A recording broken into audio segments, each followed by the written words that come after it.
legislation makes proper provision that you can actually deal with these issues.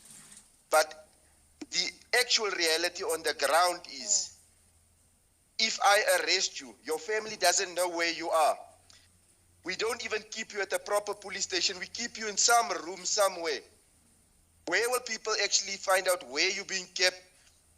And you could see that Ngomezulu he asked these questions. Did the magistrate actually find out where was the accused kept before he was brought to Alberton?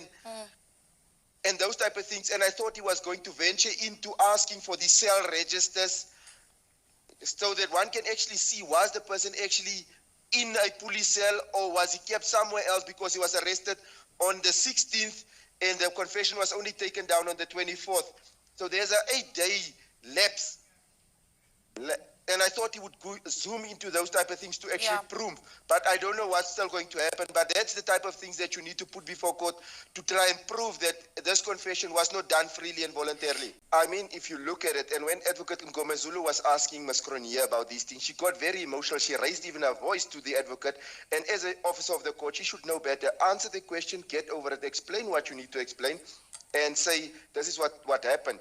And I mean, what also is funny for me is that you have a person there that is in a position where you say, I will assist you.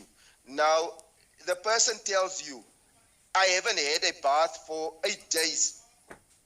That's violation of your basic human rights. Should a magistrate then not say, let me stop this confession here, because maybe something untoward happened. The second thing that hops out, she asked for the people that brought this guy to the confession. Where's your ID cards? They disappear. Why don't you stop the confession and say, I'm not going to proceed with this confession because I don't know, because he has already red lights. As a magistrate, she's legally trained. She's got years, like close to 30 years of experience. Yeah. And this doesn't raise red flags to you. And then she say, it wasn't of concern to me. It should be of concern to you.